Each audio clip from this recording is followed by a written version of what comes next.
महाराज की जय। जय जय श्री चैतन्य जय नित्यानंद, जय अद्वैत चंद्र जय गौर भक्त वृंद। जय जय श्री चैतन्य जय नित्यानंद, जय अद्वैत चंद्र जय गौर भक्त वृंद। जय जय श्री चैतन्य जय नित्यानंद, जय अद्वैत चंद्र जय गौर भक्त वृंद। श्री चैतन्य महाप्रभु की जय, श्री नित्यानंद गोसाई की जय, श्री अदिति ठाकुर की जय, श्री गदाधर पंडित की जय, शिवास आदि गौर भक्त वृंद की जय। निताय निताय गौर। तो चैतन्य चरितामृत मध्य लीला अध्याय 19, महाप्रभु द्वारा श्रील रूप गोस्वामी का उपदेश। इस अध्याय में हमने पिछले सप्ताह में वहां तक पहुंचे प्रयाग में, जहाँ पर रूप गोस्वामी पाद अपने भाई अनुपम जी के साथ सुधारे हैं पहुंचे। और उसी समय महाप्रभु भी वृंदावन दर्शन करने के बाद वापस लौट के समय जगन्नाथपुरी तो मथुरा होते हुए प्रयाग आके पहुंचे। यहाँ पर बिंदु माधव के दर्शन किए महाप्रभु ने। उनके बाद जब एक दक्षिण भारत के ब्राह्मणों के घर में मस्जिद में बैठे थे महाप्रभु, तो वहाँ पर रूप गोस्वामी पाद और उनके भाई अनुपम जी आके मिले। और बाद में बल्लभाचार्य जहाँ अड़ायल गांव में जब रहते थे वहाँ पर प्रयाग में, तो बल्लभाचार्य वल्लभ भट्ट के नाम से उस समय और पुष्टि मार्ग तथा पुष्टि मार्ग संप्रदाय के आचार्य तथा संस्थापक आचार्य बल्लभाचार्य तो इन्होंने महाप्रभु से आके मिले। यहाँ तक हमने कथा सुनी थे पिछले सप्ताह के। आगे हम अब शुरू करते हैं। बल्लभाचार्य आके महाप्रभु को दर्शन किए तो उनके बाद किए। श्लोक संख्या 62। तो जो आप लोगों ने जो लाइन पे आप लोगों के पास बुक है तो बुक खोल के आप श्लोक मेरे साथ साथ पढ़िए। जिनके पास नहीं है श्लोक, हालांकि मैंने देर किया, कभी भी आपको व्हाट्सएप ग्रुप में डाला तो श्लोक उससे भी आप पढ़ सकते हैं। और बीच में मेरे को थोड़ा सा कुछ बताइए जैसे आपको सुन पा रहे या नहीं सुन पा रहे, जिससे मैं क्लास चला पाऊँ। तो मैं आपको अपडेट करता रहूंगा। ठीक है। आप घर पे हैं कि बाहर है? पर यूँ मैं कूलर बंद करता हूँ, मेरी आवाज आ रही होगी ज्यादा। अच्छा, तो बात नहीं। तो 62 श्लोक संख्या 62 यहाँ से शुरुआत करते हैं। एहो दंडवत कैला प्रभु कैला आलिंगन, दुई जन कृष्ण कथा हईल कटाक्षण। एहो दंडवत कैला प्रभु कैला आलिंगन, दुई जने कृष्ण कथा हईल कटाक्षण। तेह दंडवत कैला, तेह शब्द यहाँ पर बल्लभ भट्ट बल्लभाचार्य, तो बल्लभाचार्य आके दंडवत की महाप्रभु को प्रणाम किए। महाप्रभु ने प्रभु कैला आलिंगन, महाप्रभु ने उनको उठाए और आलिंगन किए। दुई जने कृष्ण कथा हईल कटाक्षण, और दोनों ने मिलके भगवान कृष्ण की कथा शुरू की और बहुत समय तक उन्होंने कृष्ण कथा में कृष्ण कथा कहते रहे और समय बिताए। तो दुई जने कृष्ण कथा हईल कटाक्षण। तो स्वाभाविक एक भक्त महाप्रभु स्वयं तो कृष्ण है और बल्लभाचार्य भी भगवान कृष्ण के परम भक्त हैं और दोनों ही रसिक हैं। तो स्वाभाविक जो मिले तो स्वाभाविक एक दूसरे को कृष्ण कथा सुनाए। महाप्रभु ने भी सुनाए और बल्लभाचार्य भी सुने। फिर बाद में बल्लभाचार्य ने कथा कही भगवान कृष्ण की, कुछ वर्णन के, तो महाप्रभु सुने। तो यही वैष्णव जनों की जो मिलन में जो समय व्यतीत हुआ वो कृष्ण कथा में व्यतीत होता है। एक वैष्णव दूसरे वैष्णव से जब दर्शन करते मिलते हैं तो उस समय कृष्ण कथा की आलोचना होती है, कृष्ण कथा की श्रवण और कृष्ण कथा की वर्णन होती है। यही शिष्टाचार है और यही जीवन है भक्त की। भक्त किसी दूर दौरान जाके किसी और भक्त से मिले तो इस लालसा से जो कृष्ण कथा सुनने मिलेंगे या कृष्ण कथा बोलने का मौका मिल जाए। तो वक्ता या श्रोता, कृष्ण कथा ऐसी मधुर है जो वक्ता है उनको भी शुद्धि प्राप्ति होती है और जो श्रोता है वो भी शुद्ध प्राप्त होते हैं। दोनों की शुद्धि होती है। और यहाँ पर तो क्या बात है, स्वयं कृष्ण विराजमान है और स्वयं कृष्ण ही आप कृष्ण कथा कहे तो क्या सुंदर परिवेश होगी और क्या सुंदर कथा होगी। तो आप सब हृदय आप सब मनन करने का प्रयास कीजिए। महाप्रभु माने कि कृष्ण कथा करने के लिए शुरुआत की और सामने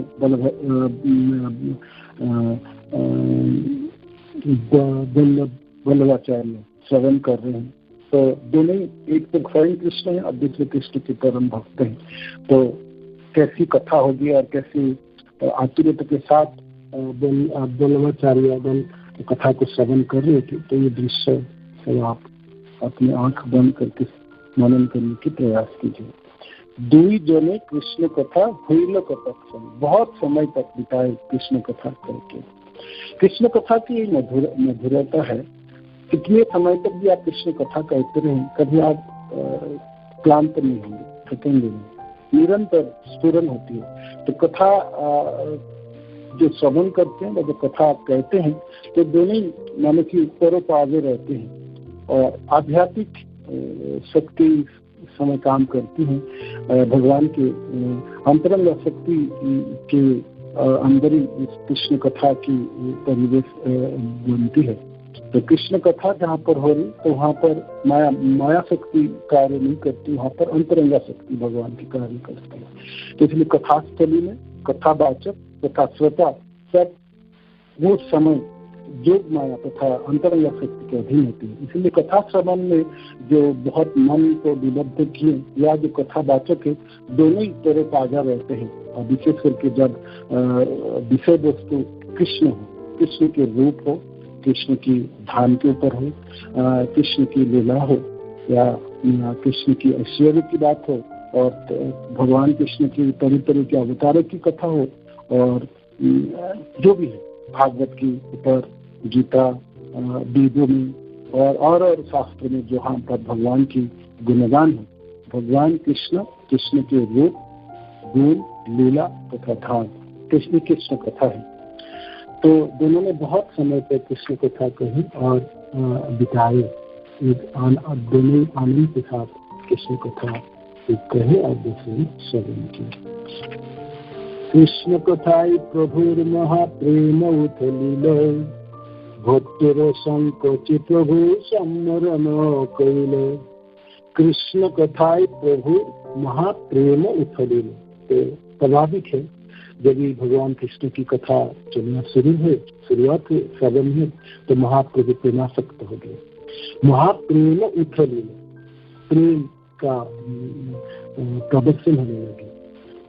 भक्तिर संकोच प्रभु संवरण करें, किंतु सामने वल्लभाचार्य हैं तो महाप्रभु अपने को कैसे भी करके रोक रहे थे, जो जैसे कि मैंने कृष्ण प्रेम में उन्होंने आह्लादित ना हो जाए और अपने को स्वाभाविक स्थिति में रख पाए, कैसे भी करके प्रयास कर रहे थे महाप्रभु। और वल्लभाचार्य को सामने देख के थोड़ा सा अपने को संकोच बोध कर रहे थे और अपने को संभालने के प्रयास कर रहे थे। अंतरे गर गर प्रेम नहीं सम्मरण, देखी चमत्कार हईल वल्लभ भक्तेर मन।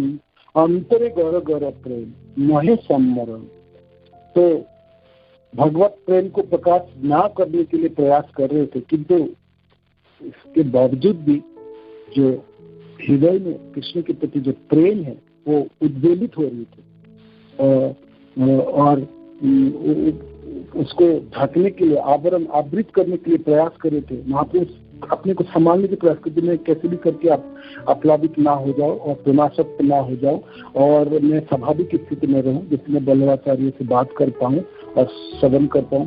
अंतर गर गर तो हृदय में कुट कुट की प्रेम की भरा हुआ था कृष्ण प्रेम, और उनकी उद्वेलन बाहर प्रकाश होने वाले थे। नहे सम्मरण, उसको संभाल नहीं पा रहे थे महाप्रभु। बाहर से बहुत कोशिश कर रहे थे कि प्रेम की जो, जैसे प्रेम की जो लक्षण प्रकटित ना हो, जैसे कि रंग पे खड़े हो जाना, शरीर में पुलक होना, आनंदित होना, जोर जोर करके पुकारना, ये सब, और बाहिक जो वृत्ति है, जो समय है, जो सामने व्यक्ति को ना समझ पाना, तो ये सब प्रेम में जो व्यक्ति जब अष्टसात्विक विकार या प्रेम का जब स्फुरन होता है तो बाहिक स्थिति लोप हो जाता है और समय, जगह और कुछ पता नहीं रहता। तो महाप्रभु कैसे भी करके कोशिश कर रहे थे कि अपने को सम्मरण करे, संभाल पाए। देखिए चमत्कार हुई तो महाप्रभु की विक्रम शरीरों में ऐसे सात्विक विकार और प्रेम को देख के वल्लभाचार्य बहुत विस्मित हुए और चमत्कृत हुए। तबे भक्त महाप्रभु रे निमंत्रण कइला, महाप्रभु दुई भाई तहारे मिलाइला। तो तबे भक्त महाप्रभु रे निमंत्रण कइला। तो वल्लभाचार्य वल्लभ भट्ट जी ने महाप्रभु कहते, आप दया करके मेरे घर पधारिए, जहाँ पर और उन्होंने निमंत्रण दिए महाप्रभु को। महाप्रभु दुई भाई तहारे मिलाइला। तो इसी से वहाँ पर रूप गोस्वामी पाद और अनुपम जी खड़े थे पीछे। तो महाप्रभु इन दोनों भाई से मिलाए, वल्लभाचार्य से दोनों भाई का मुलाकात करा दी और बताई। दुई भाई दूर होते भूमि पे पड़िया, भक्ति दंडवत कैला अति दीन हैया। दुई भाई दूर होते भूमि पे पड़िया, भक्ति दंडवत कैला अति दीन हैया। दुई भाई दूर होते भूमि पे पड़िया। दुई भाई रूप गोस्वामी पाद और अनुपम, दोनों भाई दूर से, नजदीक नहीं आए, वल्लभाचार्य के सामने नहीं आए, महाप्रभु के सामने, दूर से भूमि पे पड़िया, दूर से दंडवत किया। भक्ति दंडवत कैला अति दीन हुआ, अति दीनता के साथ, विनम्रता के साथ दूर से दंडवत प्रणाम किया वल्लभाचार्य के। नजदीक नहीं आए, नजदीक आके स्पर्श नहीं किया। महाप्रभु ने कहे ये दोनों आए यहाँ पर, आप देखिए, बात किया, उन्हें उनको मिलाने के लिए प्रयास किया। महाप्रभु को इंगित पाते तो वल्लभाचार्य का दर्शन करते हुए बहुत दूर से दोनों भाई ने प्रणाम किया, दंडवत किया। भट्ट मिली बारे जाई दुहे पलाई दूरे, अस्पृश्य पामर मोई माछुई अमरे। भट्ट मिली बारे जाई दुहे पलाई दूरे, अस्पृश्य पामर मोई नाचुई अमरे। तो जब दंडवत किए तो स्वाभाविक वल्लभाचार्य आगे बढ़ के आलिंगन करने के लिए प्रयासशील हुए, प्रयत्न किए। तो वल्लभाचार्य को आगे आते देख के रूप गोस्वामी पाद और दोनों पीछे हटे और अपने को और कहते, रूप गोस्वामी पाद कहे अस्पृश्य पामर में, मैं अस्पृश्य हूँ, मेरे को आप मत स्पर्श कीजिए, मेरे को, मैं छूने लायक नहीं हूँ। और पामर शब्द कहते मैं अधम हूँ, पतित हूँ और निकृष्ट हूँ, ना छूइए मेरे को आप स्पर्श ना कीजिए, ना कीजिए, ना कीजिए। तो विनम्रता के प्रतीक है, पराकाष्ठा दिखाते हैं रूप गोस्वामी पाद, अपने को पीछे हटा है। और वल्लभाचार्य जब आगे बढ़ के आलिंगन करने के लिए प्रयास कर रहे थे तो रूप गोस्वामी पाद कहते, दया करके आप मेरे को स्पर्श ना कीजिए, मैं अस्पृश्य हूँ, अनटचेबल। अस्पृश्य शब्द है ये।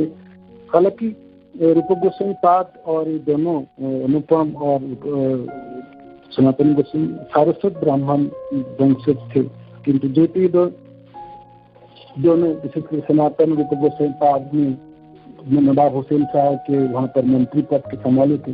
तो मुसलमान की नौकरी करने की वजह से इन लोगों को उस जमाने, उस समय 500 साल पहले ब्राह्मण बहुत कट्टर थे, ब्राह्मण समाज, तो इनको ब्राह्मण समाज से बहिष्कृत कर दिया था। और रूप गोस्वामी पाद और दोनों ही अपने को बहुत अधम और तामस समझते थे और सोचते थे हम लोग अस्पृश्य हो गए, हम लोग मुस्लिम की नौकरी करके हम खुद भी मुसलमानों के बन गए, हम ब्राह्मण रहे नहीं। तो अपने को बहुत हीन और अधम और अस्तित्व समझते थे। तो यहाँ पर जब बल्लभाचार्य मिलने के लिए प्रयास किए तो रूप गोस्वामी पाद पीछे हटे और अपने को स्पष्ट न करने के प्रयास कर रहे थे। भक्तिर विषय हईल प्रभुर हर्षमान, भक्तिर कहिला प्रभु तार विवरण। भक्तिर विषय हईल प्रभुर हर्षमान, भक्तिर कहिला प्रभु तार विवरण। तो बल्लभाचार्य बहुत विस्मित हुए जी, क्या अद्भुत दीनता है और ऐसे कैसे हो सकते हैं, आपने को ऐसी विनम्रता और ऐसी दीनता मनुष्य में कैसे हो सकती है। तो बहुत विस्मित हुए। बल्लभाचार्य के पास ये दृश्य आज बड़ा अटपटी था और उन्होंने समझ नहीं पा रहे थे कि ऐसे कैसे हो सकते, व्यक्ति अपने को ऐसे अधम कैसे समझ सकते हैं। प्रभु हर्षमान, क्योंकि महाप्रभु बहुत आनंदित हुए ये दृश्य को देख के। और आप भट्टेर कहिला, और बल्लभाचार्य को कहने लगे प्रभु तार विवरण, और महाप्रभु कुछ कहने लगे। क्या कहने लगे आगे, इह ना स्पर्श्य इह जाति अतिहीन, वैदिक जाज्ञिक तुम्ही कुलीना प्रवीण। इह न स्पर्श्य इह जाति अतिहीन, वैदिक जाज्ञिक तुम्ही कुलीना प्रवीण। इह न स्पर्श्य, आप स्पर्श मत कीजिए इन दोनों को। यह जाति अतिहीन, इनके जो जात है ना बहुत निकृष्ट जात के हैं, बहुत हीन जात के हैं। आप तो वैदिक है, वेदों को जानने वाले, जाज्ञिक है, यज्ञ करने वाले, कुलीन प्रवीण और उच्च कुल के हैं, और आप प्रवीण हैं और आप कुलीन ब्राह्मण हैं, सर्वश्रेष्ठ ब्राह्मण है। तो आपको शोभा नहीं देता इनको स्पर्श करना, इनको, क्योंकि ये लोग अधम जाति के, नीच जाति के और अस्पृश्य है, पामर है। महाप्रभु ऐसे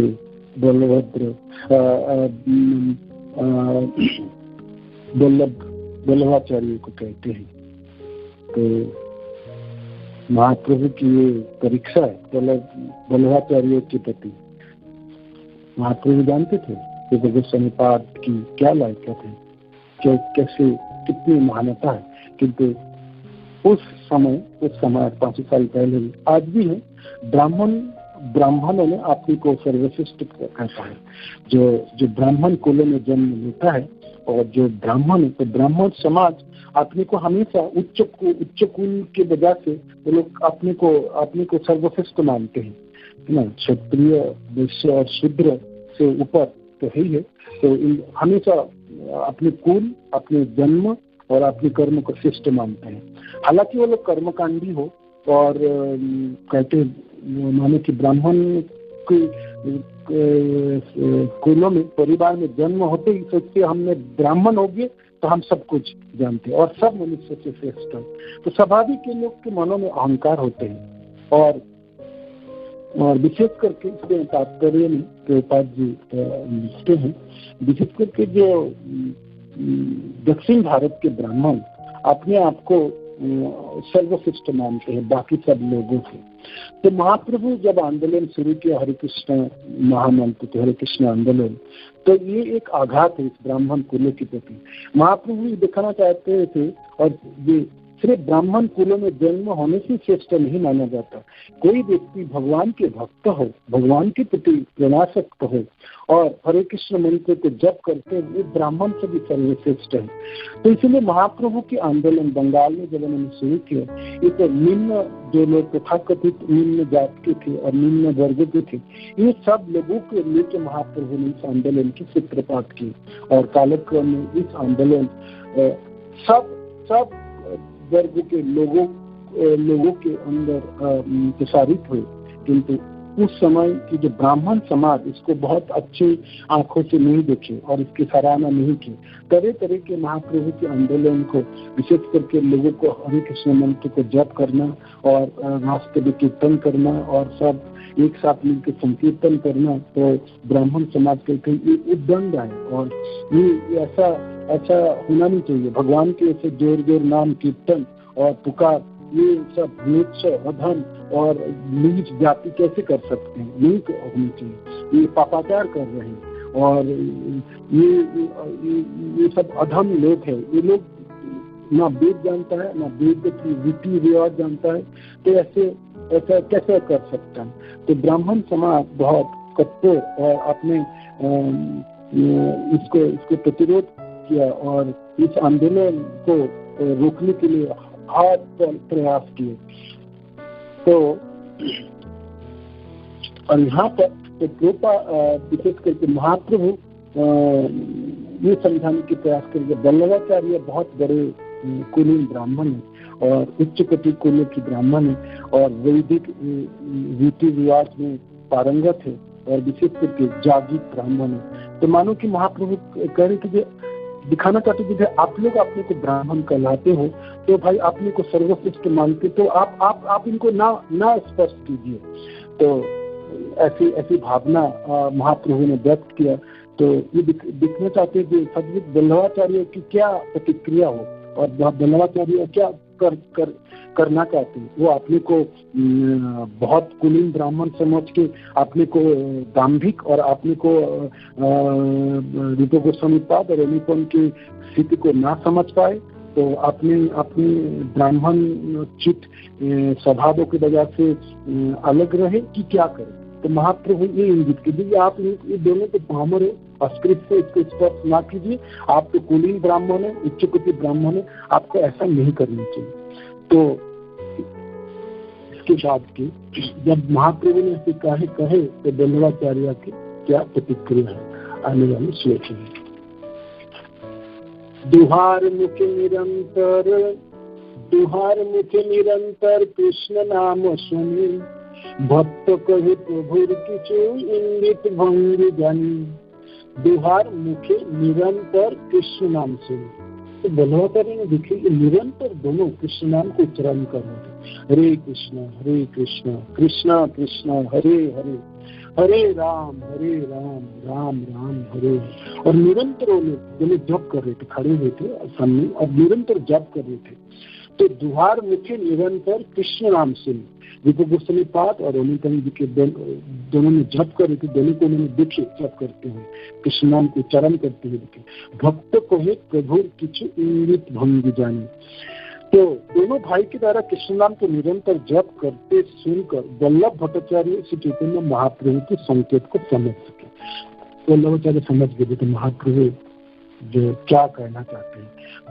बाहर से कुछ तो बोल रहे हैं, तो अंदर महाप्रभु की क्या भावना है वो वल्लभाचार्य समझ के। वल्लभाचार्य बहुत दूरदर्शी और विद्वान व्यक्ति थे, तो उन्होंने समझ ली क्या भावना है, महाप्रभु क्या बोलना चाहते हैं।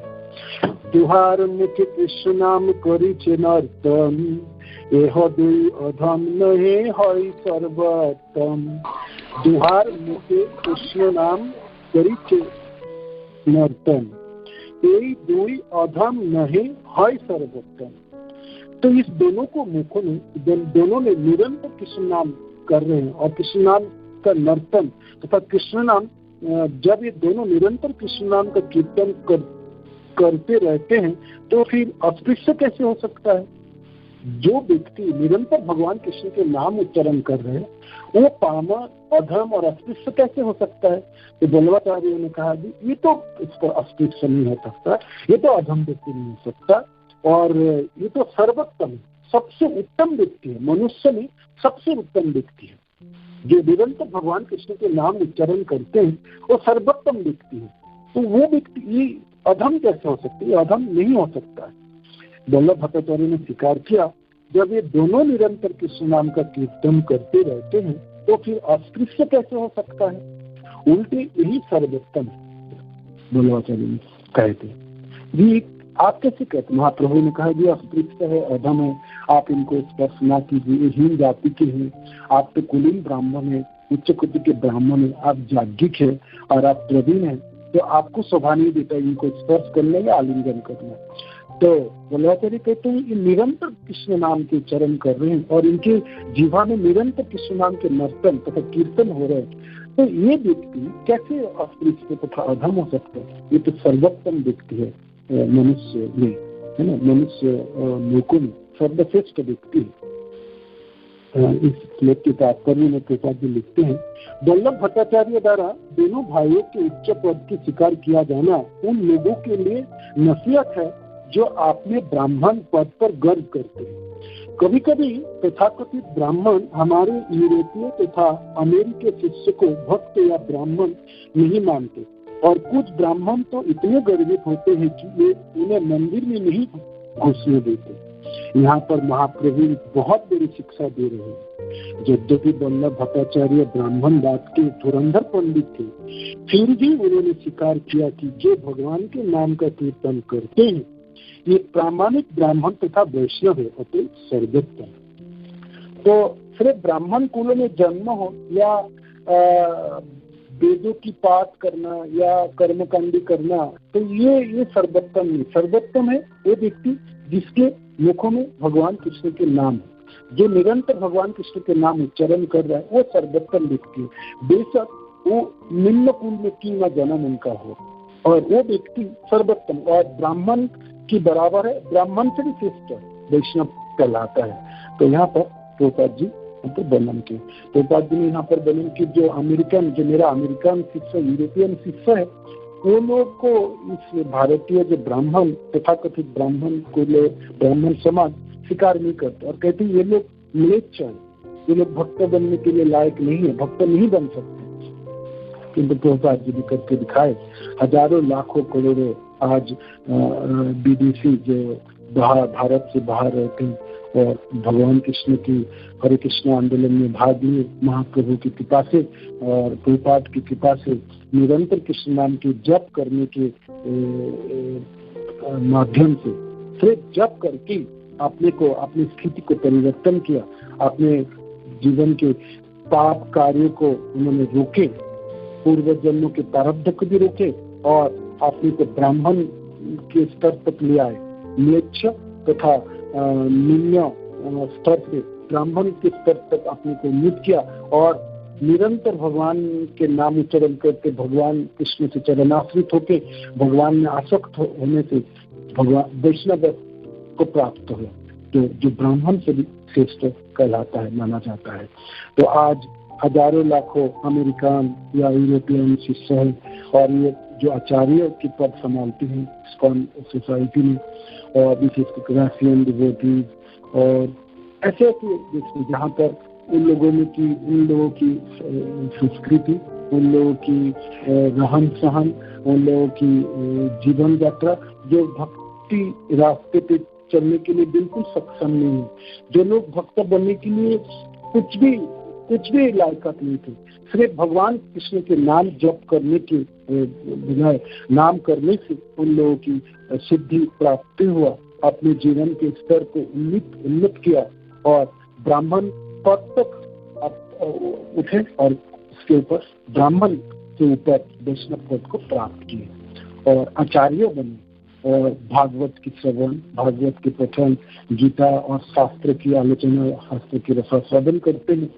शास्त्र के ऊपर टीका टिप्पणी लिखे हैं और बड़े बड़े जगह पे हजारों लाखों लोगों को मैंने प्रचार किया, कृष्ण नाम प्रदान किए और मनुष्य के भविष्य इस जन्म मृत्यु के चक्र को भेदने में सहायता की और भगवान के नाम गांव-गांव, शहर में प्रचार की।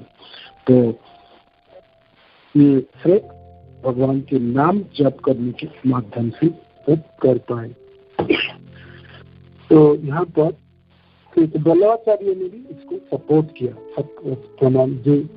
जो व्यक्ति निरंतर कृष्ण नाम जपते हैं वो सर्वोत्तम व्यक्ति है मनुष्य समाज में, अधम और अस्पृश्य नहीं है। आगे के और इनको सपोर्ट देने के लिए एक श्लोक उन्होंने कोट करते हैं भागवत से तो ये श्लोक देवहूति माता के हैं कपिल देव जी के लिए, जो आपने पुत्र कपिल देवी, जो भगवान है, स्वयं भगवान के अवतार हैं। तो भगवान के गुणगान के और भगवान के नामों की कैसे अद्भुत महिमा उनको समझाने के लिए ये श्लोक वर्णित है भागवत की थर्ड कैंटो में 33 अध्याय की 7 नंबर श्लोक है। देवहूति माता द्वारा उद्धृत श्लोक यहाँ पर बल्लभाचार्य उद्धृत करते हैं इस प्रसंग में। अहो वत्स पच अतो गरीयान् दत्जिह्वाग्रे वर्तते नाम तुभ्यम् ते पुस्तकस्ते सुस्मिरार्या ब्रह्मानुचूर्ण्यं गृह्णन्ति एते। अहो वत्स पच अतो गरीयान्, अहो वत्स, क्या आश्चर्य की बात है। अहो वत्स सपच अतो गरीयान्, सपच, स कुत्ते के मांस खाने वाले। तो चंडाल परिवार में भी जिनका जन्म होता है वो भी गरीयान, वो भी महान व्यक्ति होते हैं। कौन है? जो जिनकी जन्म चंडाल के परिवार में है। चंडाल उनको कहते हैं जिस परिवार के लोग कुत्ते की मांस खाता है वो चंडाल माना जाता है। उस परिवार में जन्म ग्रहण करने वाला व्यक्ति भी गरीयान, महान व्यक्ति कहलाएंगे। कब कब होते हैं वो गरीयान? जब जिह्वाग्रे नाम, जिसके जिह्वा के अग्र में आपके नाम। ये भगवान तथा कपिल देव जी को उन्होंने निर्देश करके दी, जिसके जिह्वाग्रे भगवान कृष्ण के नाम है, भगवान के नाम जो उच्चारण कर रहे हैं वो गरीयान है। और क्या? तेपुस तपस्ते, क्या किया उन्होंने? तेपुस तपस, सारे तप करेंगे। जो व्यक्ति भगवान कृष्ण के नाम उच्चारण कर रहे हैं वो व्यक्ति सारे तपस्या कर रहे हैं। जो भी तपस्या शास्त्र में वर्णित है सब तपस्या उन्होंने कर चुके हैं। तेपुस तपस्ते। और क्या किया? और क्या किए उन्होंने? जो भी शब्द का अर्थ है सारे यज्ञ अनुष्ठान करिए। जितने भी याज्ञ क्रिया है करने लायक है, शास्त्र में वर्णित है, शास्त्र में वर्णन किए और करने एक मनुष्य को करनी चाहिए, वो समस्त यज्ञों में करनी। जुहूबी शब्द है तेपुस तपस्ते जुहूबी, यज्ञ, समस्त यज्ञ में किए। आगे क्या? शस्नु, और सारे नदियों में, पवित्र नदियों में स्नान कर लिए। तो तेपुस तपस्ते, उन्होंने सारे तप किए, सारे यज्ञ किए और सारे पवित्र नदियों में स्नान किए। गंगा, जमुना, सरस्वती जी, गोदावरी, कावेरी, नर्मदा, सारे जितने भी पवित्र तीर्थ स्थान है, पवित्र नदियां, सरोवर है, सब जगह में स्नान किया। कौन सा व्यक्ति? जिस व्यक्ति की जिह्वाग्र भगवान कृष्ण के नाम। हरे कृष्णा कृष्णा कृष्णा हरे हरे, हरे राम राम राम हरे हरे। तो कितने भाग्यवान है जो नाम जप करते हैं, कितनी बड़ी प्राप्ति है। सोचिए हम सब लोगों को क्या प्राप्ति है गुरुदेव की कृपा से। हम कहाँ रहे, कहाँ थे और कहाँ पहुंचे, समस्या है। और हम अपना क्यों विडंबना क्यों है, ग्लानि क्यों है? हम अपना प्राप्ति को ना बहुत छोटा समझते हैं और प्राप्ति की महानता को समझ भी पाते हैं। हम सोचते हैं ओहो नाम जप करना ये तो छोटा सा बच्चा भी कर सकते, कोई भी जपता है, इसमें क्या बड़ी बात, क्या महान बात है। तो ये भागवत की ये श्लोक है और भगवान की माँ देवहूति माता कहती है भगवान को जब जिह्वाग्रे नाम तुभ्यम्, जिनके जिह्वा के अग्र, जिसके जिह्वा में कृष्ण के नाम है, वो सब तप किए, सब यज्ञ अनुष्ठान कर लिए, सब नदियों में, पवित्र नदियों में तीर्थ में स्नान कर चुके हैं। और आगे क्या किए? इसके बाद के आगे उन्होंने और क्या किए? ब्रह्मानुच,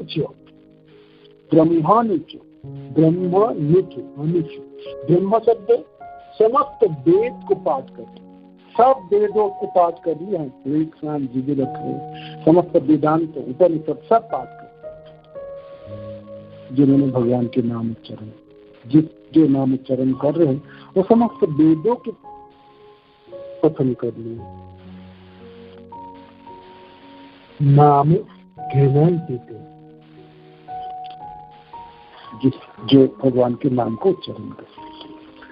तब वल्लभ भट्टाचार्य ने यह श्लोक सुनाया, हे प्रभु, जिस व्यक्ति की जीभ पर आपका नाम सदा रहता है, यह विकसित ब्राह्मण से भी बढ़कर है, ब्राह्मण से भी बढ़कर है जो भगवान के नाम जपते। भले ही यह चंडाल कुल में क्यों न उत्पन्न हुआ और संसार की दृष्टि में अत्यंत नीच व्यक्ति हो, फिर भी यह यशस्वी है। इनका कुल कितना अधम क्यों ना हो, इसे तो चंडाल कुल में कुत्ते के मांस खाने वाले वंश में इसका जन्म क्यों ना, किंतु वो व्यक्ति ऐसे अधम नीच कुल में जन्म ग्रहण करके भी वो भगवान के नाम जपना शुरू करे, तो फिर यह भगवान नाम के कीर्तन का अद्भुत प्रभाव है। अतः यह निष्कर्ष से निकालता कि जो भगवान के नाम का कीर्तन करता है उसे वेदोक्त सारे तप तथा यज्ञ संपन्न किया हुआ मान लेना चाहिए। यह पहले में सारे तीर्थों में स्नान कर चुका होता है, यह सारे वेदों का अध्ययन कर चुका होता है और वास्तव में आर्य होता है। ब्रह्म अनुच ब्रह्मानुचूर्य आर्यम, आर्यम शब्द है और आर्य सर्वश्रेष्ठ ब्राह्मण। ओहो वत्सपच अतगरियान जप जीवाग्रे वर्तते नाम तुभ्यम तेतो तपस्त जोहवी सुस्मेर आर्य ब्रह्मानुचूर्यम घृणन्ति एते। सर्वश्रेष्ठ व्यक्ति ब्राह्मण की गुणावली प्राप्त है, सब तपस्या कर चुके हैं, सब तीर्थ में स्नान कर चुके, समस्त यज्ञ कर चुके, सब वेदों को पढ़ चुके। क्या है, जिस व्यक्ति ने भगवान के नाम जपना शुरू किया, नाम जप कर रहे हैं, जप जी भाग्य वर्तते नाम देते हैं। कितनी बड़ी प्राप्ति है, कितनी बड़ी सौभाग्य है व्यक्ति को जो कृष्ण नाम की जप करता है। सब कुछ, सब सर्वोपरि है भगवान के नाम उच्चारण। तो हम सब कितने भाग्यवान और कितनी अमूल्य धन सब प्राप्त है। तो हम सब के मन में आनंद उल्लास होनी चाहिए और गुरुदेव की कृपा के लिए हम गुरुदेव की शुक्रगुजार होनी चाहिए। और कितनी बड़ी चीजों में हम लोगों को, कितनी बड़ी दान उन्होंने प्रदान की, कितनी बड़ी है ना, महादान, सबसे बड़ा दान भगवान के नाम प्रदान की, जिनके कृपा से हम भगवान के नाम उच्चारण कर पा रहे हैं। और कितनी बड़ी काम, कितनी बड़ी कार्य है, कितने महान कार्य। तो इसको हम बचा रख पाए और शरीर जब तक हम इस संसार में जिएंगे तब तक हम इस निरंतर भगवान कृष्ण के नाम जप कर पाए, तो फिर कितनी बड़ी प्राप्ति होगी हमारे लिए। सब तप हो जाएंगे, सब यज्ञ हो जाएंगे, समस्त वेद की पठन हो जाए, सब तीर्थ में स्नान हो जाए। हरे कृष्ण हरे कृष्ण कृष्ण कृष्ण हरे हरे, हरे राम राम राम हरे। वल्लभाचार्य ऐसे श्लोक उद्धृत किए और श्लोक सुन के महाप्रभु बहुत खुश हुए।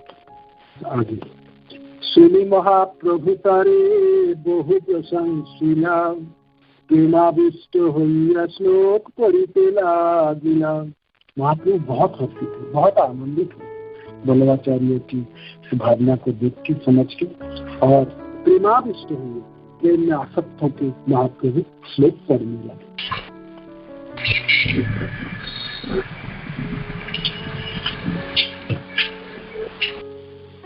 शुचि सद्भक्ति विद्यात्मी दग्धो दुर्गादिकल्मष, शपाको अपि बुद्धि श्लाघ्यो ना वेद ज्ञान अपि नास्तिक शुचि सत भक्ति दिक्तातु।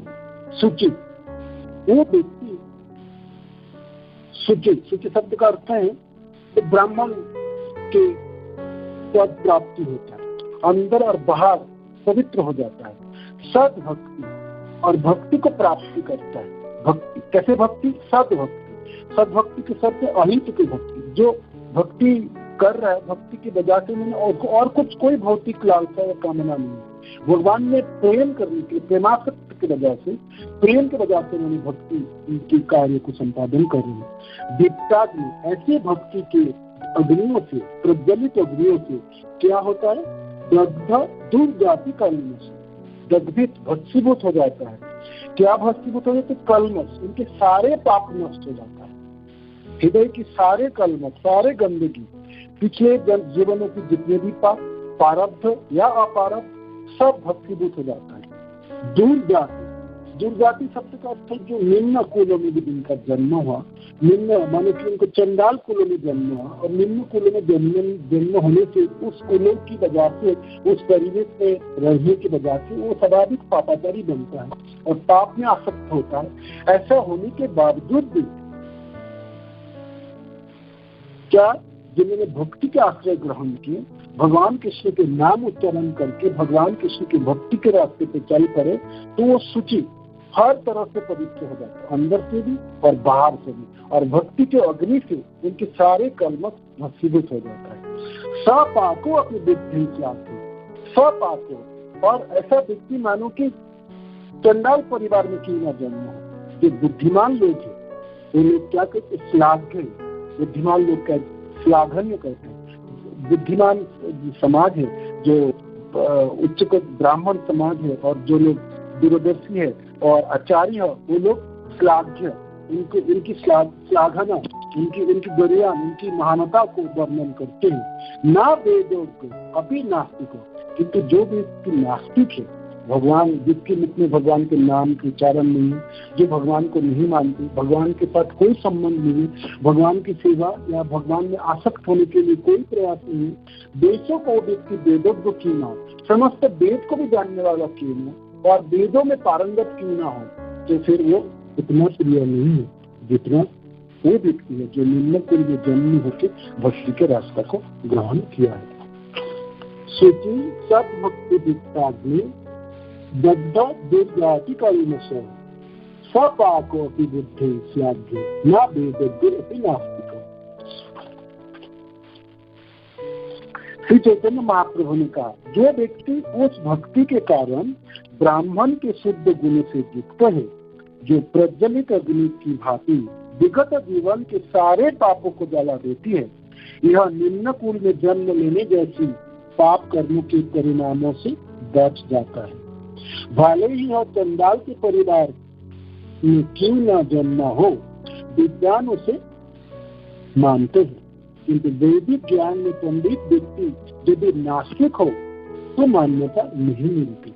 बेशक बहुत बड़े कुल में उनका जन्म हो और बहुत बड़े वेदज्ञ हो, किंतु नास्तिक है, भगवान कृष्ण की नहीं मानते, भगवान कृष्ण के साथ कोई संबंध नहीं, भगवान कृष्ण की कोई सेवा नहीं, भगवान का कोई नाम उच्चारण नहीं, तो फिर इतने बड़े पंडित होके भी उनका कोई जस प्राप्ति नहीं होंगे, कुछ भी प्राप्ति नहीं होगा, महाप्रभु होगा।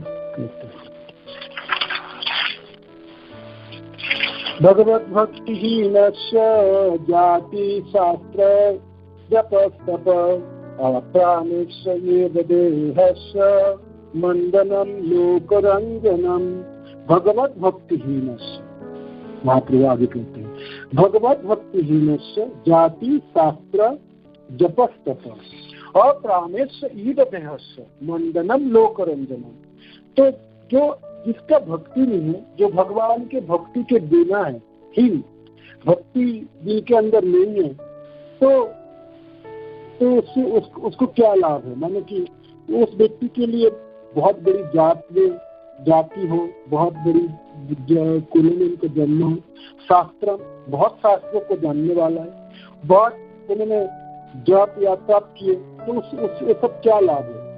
जैसे कि एक मरे हुए व्यक्ति को हम सजाते हैं तो लोक रंजन करने के लिए, तो उसका जैसे कोई अर्थ नहीं, ऐसा उस व्यक्ति का भी कोई अर्थ नहीं। बहुत बड़े कुल में जन्म हो गया, शास्त्र को जान लिया, जब कर लिया तब कर लिया, किंतु भक्ति नहीं, भक्ति के बिना है, भगवत भक्ति नहीं, भगवान कृष्ण में कोई भक्ति नहीं, कोई प्रेम नहीं। तो इनका कैसी स्थिति है, जैसे एक मरे हुए व्यक्ति जिसका शरीर छूट गया, जिसका आत्मा निकल गया, और उस व्यक्ति को या उसको हम सजा रहे हैं, अच्छे कपड़े पहना देंगे, तो उसके गहना में सारे अच्छे अच्छे गहना पहना के उसको अलंकृत करेंगे, कानों में कुंडल, गले में हार और बाजूबंद और यानी कि कंगन, अंगूठी और बहुत सुंदर पोशाक खरीद करके पहनाएंगे, बहुत अच्छी तरह से उसको मैंने कि उसको फेशियल कराएंगे, है ना। तो फिर क्या लाभ, मरे हुए व्यक्ति को ऐसा कोई करे तो फिर उससे क्या होने वाला है। लोगों को हम वहाँ दिखा सकते हैं कि देखो हम कितना बड़ी काम कर रहे हैं, कितना सुंदर सजाया है, क्योंकि सब लोग जानते हैं मरा हुआ व्यक्ति है ना, ये तो इसमें तो कोई जान ही नहीं, इसलिए इतना करके क्या लाभ है। तो व्यक्ति को भी ऐसे, जो व्यक्ति बहुत बड़े कुल में जन्म लिया है, बहुत बड़े वेदज्ञ है, शास्त्र सब जानता है, बाकी सब कुछ कर्मकांडी कर रहा है, सब कुछ जप और सब कुछ तप कर रहा है, किंतु भक्ति नहीं है। भक्तिहीन व्यक्ति के लिए उच्च कुल या रास्ते में जन्म लेना, शास्त्र ज्ञान, तप तथा वैदिक मंत्रोच्चार ऐसे ही जैसे मृत शरीर को गहने पहनाना। ऐसे गहने सामान्य जनता के मनो कल्पित आनंद को ही पुष्टि करते हैं।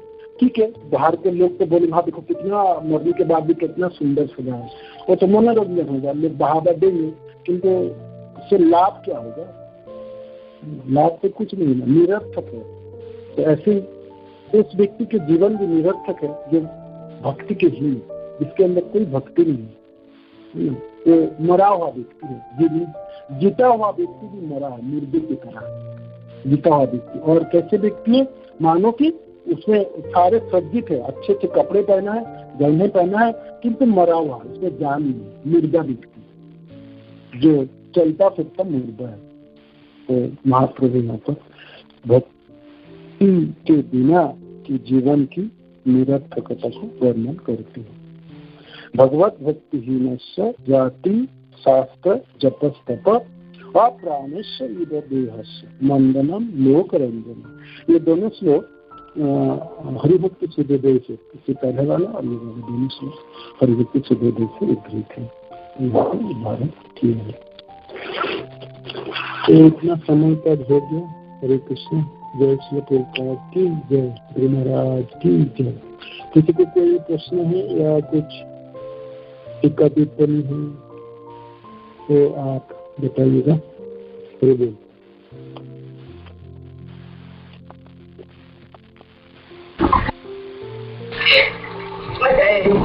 हाथ लग गया।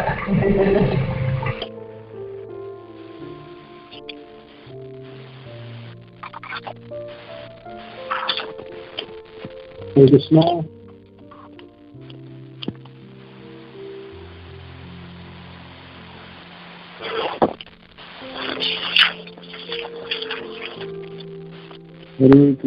हरे कृष्ण कृष्ण कृष्ण हरे हरे, हरे राम राम राम हरे हरे। कोई सुन रहे कि नहीं सुन रहे? कोई सुने तो बताओ कुछ, पूछो।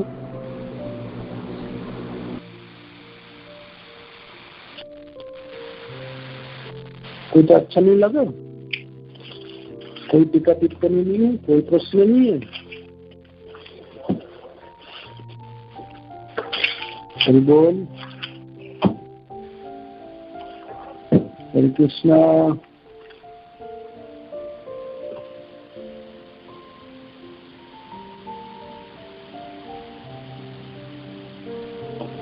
ये तो 5 मिनट बाकी है, 10 मिनट बाद पढ़ेंगे।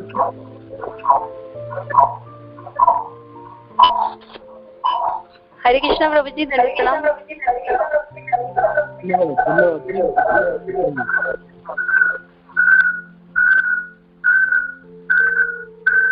हरे कृष्णा।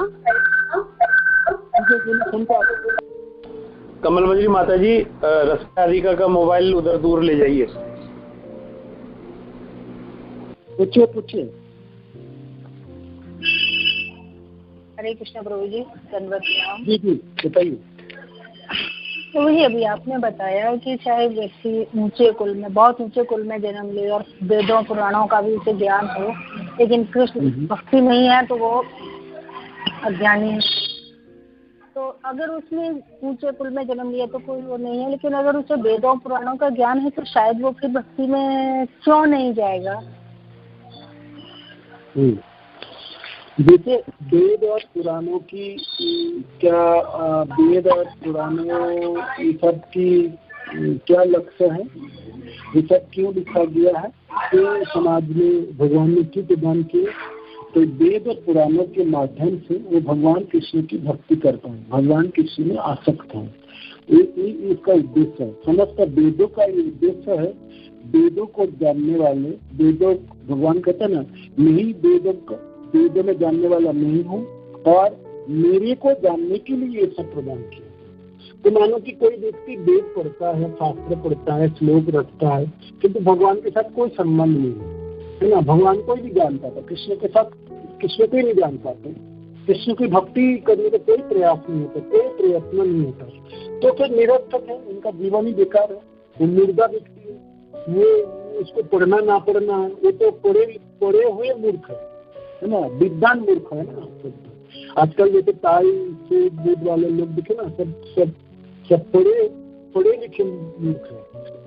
जीवन की ना उद्देश्य है, ना उसको पता है कहाँ से आए, कब कहाँ जाना है, ना भगवान के साथ कोई संबंध स्थापन है, ना जीवन के चक्र को भेदने का कोई प्रयास है, ना कोई आत्मा सत्य जिज्ञासा, कुछ भी नहीं है। तो पेट भरेंगे, बड़े बड़े बात करेंगे, भौतिक संसार में लिप्त रहेंगे, भोगों में लिप्त रहेंगे, खुद भी रहेंगे, दूसरे को भी ऐसे ही करेंगे।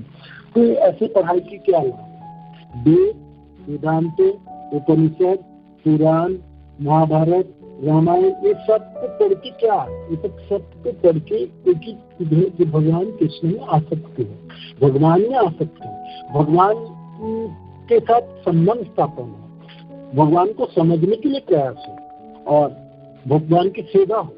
और कैसी सेवा हो? प्रेम पूर्वक सेवा, प्रीति पूर्वक सेवा तथा भक्ति। भक्ति है ना, भक्ति के लिए अर्थ है ना, भक्ति के अर्थ है प्रीति पूर्वक सेवा, किसको? कृष्ण की प्रेम पूर्वक सेवा।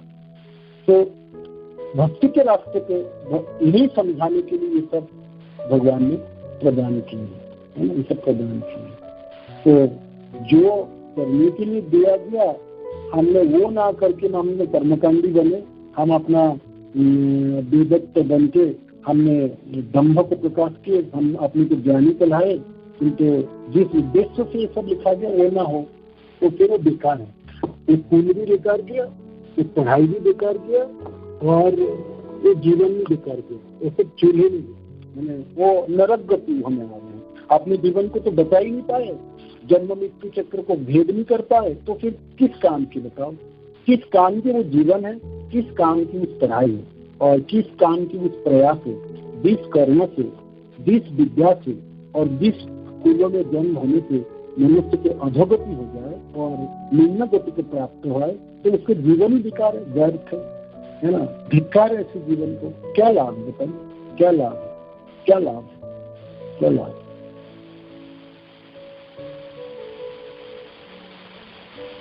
उच्च कुलों में जन्म होने से, वेदज्ञ होने से, ज्ञानी होने से इसको बचा नहीं पाएंगे। मनुष्य जीवन की जन्म मृत्यु चक्र को भेद करके भगवान के धाम को प्राप्त करना, भगवान कृष्ण में संबंधित होकर कृष्ण की सेवा के माध्यम से कृष्ण सेवा के, कृष्ण प्रेम को प्राप्त करने जीवन का मुख्य उद्देश्य है। न तो भाषे तो सूर्य, न तो शंख, न पावक, जब गतवा न निवर्तन तब धाम परम। तुम मेरे पास आओगे तभी तुम्हारा कल्याण सर्वोत्तम, नहीं तो आ ब्रह्म भगवदात्म पुनरावर्तिन अर्जुन माम उपत्यते कौनते है ना। ब्रह्मा से लेकर तक घूमता रहता जन्म मृत्यु के चक्र में। क्या लाभ होने वाला? जब जन्म मृत्यु के चक्र में घूमते रहना है और माँ के गर्भ में जाना है पुनरपि जननम पुनरपि मरणम पुनरपि जननी बैठे और हर बार मरते रहेंगे, जन्म लेते रहेंगे, दुख झेलते रहेंगे। तो फिर टाई बूट सूट पहन के और बहुत बड़े ब्राह्मण बन के और बहुत मंत्र उच्चारण करके क्या लाभ हुआ हमें, है ना। गति तो हमने अपने को तो बचा नहीं पाए, है ना, अपने तो अपना कल्याण तो कर ही नहीं पाए, तो सब बेकार चले गए। इसलिए महाप्रभु यहाँ इतना जोर दे रहे, व्यक्ति निम्न कुल में भी किंतु भक्ति हो, भगवान में आसक्त हो, तो फिर वो सबसे बड़ा व्यक्ति, सर्वोत्तम व्यक्ति है। विशेष करके जो व्यक्ति भगवान के नाम जपता है, भगवान कृष्ण के साथ संबंधित होता है, भगवान कृष्ण के प्रेम पूर्वक सेवा कार्य में लगा हुआ, वो व्यक्ति सर्वोपरि महान है ना, वरियान है। ठीक है, तो ये उत्तर है माता जी आपके प्रश्न की। उच्च कुल में जन्म होने से अपने को नहीं रोका पाएंगे। प्रभु जी मेरे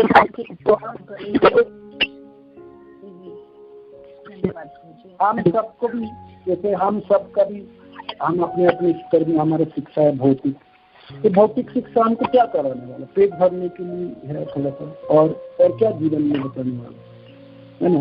मानो कि हम अपने भगवान कृष्ण के नाम नहीं जपे और कृष्ण के साथ कृष्ण के प्रति आसक्त नहीं हो, तो मरते समय शरीर छोड़ते समय किस चीज को याद होगा जो हमने पूरे जीवन में करेंगे। कृष्ण में आसक्ति नहीं होंगे तो कृष्ण को याद नहीं होंगे, और भगवान कृष्ण को तो मेरे को नहीं याद कर पाओगे तो तुम्हारा तो सब भरे भरे रहेंगे। यम जम वापि स्मरणम भावम तेज अंतिकलेवरम तम तवेदति तम तम देति तम तम एव इति कौन्ते सदा तद्भाव भावी। तो जैसे जैसे भावना ऐसी गति हो गई, भगवान कहते मेरी प्रति नहीं भावना होगी तो फिर तुम्हारा गति तो कुछ भी हो, किंतु तुम्हारा काम बनने वाला नहीं, तुम फेल हो गए, अकृतकार्य हो, है ना। तुम जन्म मृत्यु के चक्कर को भेद नहीं कर पाओगे, मेरे पास नहीं आओगे तो फिर कोई तुमको बचा नहीं पाएंगे। बाकी कहीं भी क्यों ना, स्वर्ग में चले जाओ, जन्म में चले जाओ, तपन में चले जाओ, कहीं भी जाओ, आपको फिर वो जन्म मृत्यु के चक्र में बहुत घूमना पड़ेगा, आपको कोई लाभ नहीं हुआ। लाभ आपको तब होगा जब आप जब महामंत्र के जप के माध्यम से भगवान कृष्ण के चरणाश्रित होंगे, भगवान कृष्ण में आसक्त होंगे, भगवान कृष्ण आपके हृदय में होंगे, आपके जीवा में होंगे, और निरंतर कृष्ण भावना भावित होकर अपने शरीर को छोड़ के इस धाम को छोड़ देंगे, और तब आपका काम बनने वाला है। नहीं तो बेकार है। नहीं तो भक्त हम लोग दीक्षा प्राप्त हुए, तिलक लगाए, नियम के भी फॉलो किए, सब कुछ किए, किंतु भगवान ने प्रेम नहीं जागे तो बेकार धिक्कार जीवन में। किस काम के हमने भक्त माने, किस लिए तो हमने इतना बलिदान किए, और सब कुछ हमने छोड़ छाड़ के भक्ति के रास्ते पे चले ना। हमने संसार के आसक्ति छोड़े, अभक्त के संग छोड़े, और तरह तरह के हमने नियम फॉलो किए, हमने एकादशी व्रत किए, हमने सब अनुष्ठान भाग लिए, सब तरह से प्रयास करें। तो जो चीज प्राप्ति होना है, भगवान के प्रति आसक्ति में प्रेम नहीं प्राप्त हुआ तो बेकार धिक्कार जीवन, तो क्या लाभ है ऐसे जीवन के, है ना। जी तो क्या करेंगे हम, मानो कि 100 साल भी आए हो तो इतना बड़ी लंबे जीवन में क्या है, पाप ही बढ़ने वाला है, पापासक्त होंगे, पाप ही हाथ में लगने वाला है, तो क्या होने वाला, कुछ होने वाला। तो इतने सब हमने सब किए हैं, इतने सब प्रयास किए, इसका एक ही उद्देश्य है, हम भगवान कृष्ण प्रेम प्राप्त करें, है ना। कैसे भी करके हमको कृष्ण के प्रति हमारा आसक्ति हो, कृष्ण के प्रति चरण में आश्रय प्राप्त हो, है ना। तब तो मोल है। ये तो क्या मोल है बताइए, ये तो क्या जीवन है। सुचिताम श्रीमताम देहि जोगो भ्रष्ट अभिजात। अब क्या कौन सा धर्म में जन्म होंगे, है ना। हो गया, ठीक है, भगवान कहते हैं आप नहीं कर पाओगे पूरा तो आने वाले जीवन में अच्छा होगा, किंतु वो चांस क्यों ले भैया, इस जीवन ऐसा प्रयास करें जो इसी जीवन में काम बन जाए, आने वाले जीवन के लिए नहीं प्रयास करना और नहीं छोड़ देना। क्या भरोसा है, गहना करने ना गति, करने की गति बहुत गहन होती है, और कहाँ जाके हमको फेंका जाएगा और क्या प्राप्ति होगा, बहुत बड़ी समस्या खड़ी होती है। तो इसीलिए यानी कि बहुत विद्या है, मैं बहुत विद्वान हूँ, मैं बहुत बुद्धि है, बहुत उच्च कुल है, सब कुछ मेरे पास भोग ऐसे सब कुछ है, और सब कुछ रहते ही भगवान को भक्ति ना कर पाए तो बेकार के जीवन कोई लाभ नहीं है। इसलिए महाप्रभु यहाँ पर इतनी जोर दी है और विशेष करके बल्लाचार्य भी कोट करते हैं और बहुत खुश है पिता गोस्वामीपाद को और अनुपम को निरंतर भगवान का नाम जपते हैं। ये तो सर्वोत्तम व्यक्ति है। ठीक है।